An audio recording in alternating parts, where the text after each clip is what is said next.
Charles Coleman is here. Charles Coleman Jr. I want to ask you, you and Tremaine, as you went across the country talking to people, we talked earlier about Snoop Dogg. You got Ice Cube. You got, Cornel West has his faction of people. There's like so many. You got this this fake black men versus black women thing going on. I feel like it's fake. I feel like it's manufactured, for whatever reason. Let's talk about power, and let's talk about leadership and where it is, and what did you hear that both concerned you and gave you hope? Where I got into that conversation that you just asked about is actually on the podcast. It's an episode that I did recently with Simone, actually. Simone was the guest. I saw it. And she and I sat down and I asked her, why is our community the community where when it's time to mobilize voters, the entertainers come out and the rappers come out? Why is that the case? And this is something that is a very complex conversation, because for me, where I settle on it, what one side says is we need serious thinkers and we need serious people with serious voices. We need, why isn't Charles Coleman at the table? Why isn't Mark Lamont Hill at the table? Why isn't Alicia Garza or Tiffany Cross at the table, right? Like, that's what one side says. That's what we need. We need those folks. And then another side says, you got to meet people where they are. Because in certain communities, in certain households, Charles Coleman, Tiffany Cross, Mark Lamont Hill, these might be household names. But in other spaces, 21 Savage and Jay-Z and Kodak Black are the household names. So you got to meet people where they are. That's the sort of like polarized discussion about it. I think we have to create space that invites balance. I think that meeting people where they are is a very valid point. But the people who are meeting folks where they are need to be bringing them to the experts. So it's kind of like, if I'm Snoop Dogg, I may not necessarily be in a great position to have this conversation. But since you trust me, let me show you who I'm listening to, who I trust. Let me point you in the direction of the actual experts who can give you the information. And let me tell you, it's important that you have the information.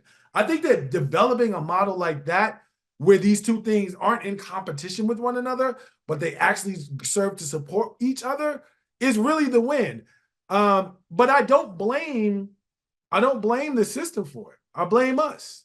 And I blame us because in a lot of ways, we've allowed our political engagement and civic understanding to be very, very unsophisticated and very unserious. Yeah.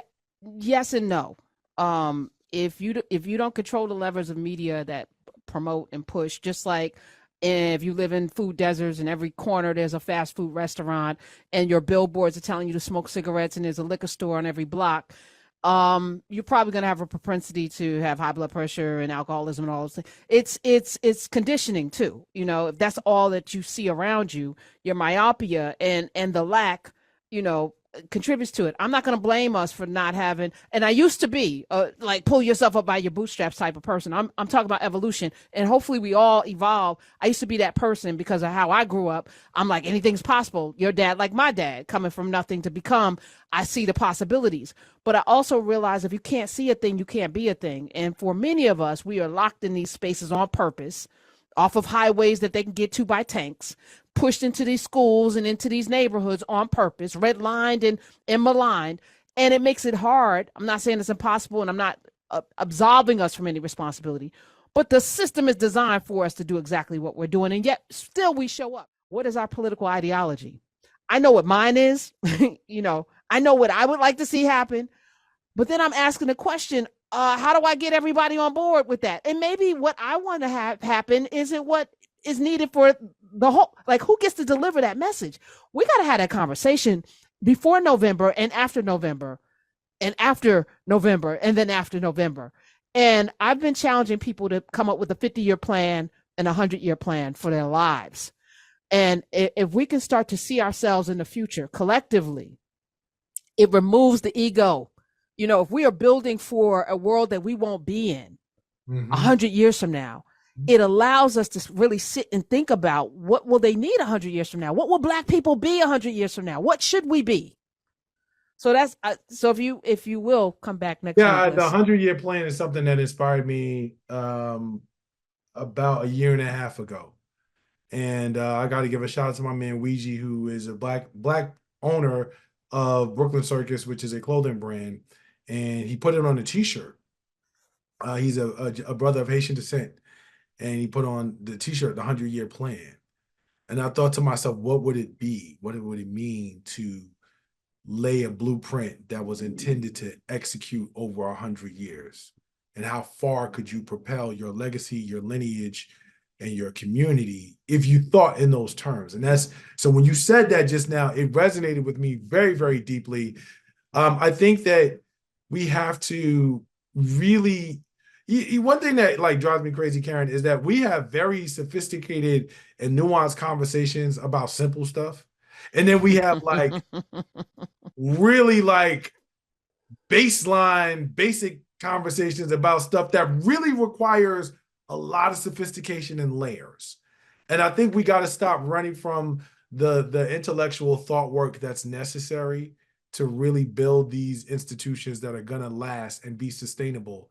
And we've got to get away from our penchant for convenience. Our longevity as a community, our liberation as a people, our sustainability and of the future is not and cannot be tethered to a microwave society. It does not work. And what everything, and to your last point, what everything is doing in terms of what they doing over there and their sort of ability to sort of turn things around as quickly as they can is a function of where they are in terms of the spectrum and how further along they are and the resources that they're working with. So you can't use that as a model. We have to understand that our model has to be different because we're positioned differently. And so we have to use our resources in a different way, and that may take more time. So I think that there's a level of nuance around that. I think that there's a level of sophistication such that we cannot exist in these binary, polarized silos that say, oh, I don't agree with one thing that you said, so I'm not going to be able to work with you on the other 2.5 things that we possibly could collaborate on. Maybe I have a different vision for you economically, but maybe I do believe that in terms of building an insulated educational structure that works to provide our young people with a strong foundation that's going to prepare them to exist in a global society, maybe we can align there. Maybe we can figure that out. So let's focus on that as opposed to, oh, I don't agree with, your economic ideology or what have you. So I want to we're going to agree to agree. We're going to agree to agree. That's what Dr. Carr has laid out for us. We're going to agree to agree. We're going to find the places and areas that we agree, and we're going to agree to agree. I wanted to talk to you about Nicki Minaj and Meg Thee Stallion because I did know that you had some hip hop chops. We ain't got time to do that. Hopefully, this will not be a topic of conversation next Monday. I hope we will not be talking about black on black crime. Period. No, black on black crime. That's it. That's what I got to say. Period. Okay. Black on black crime. Period.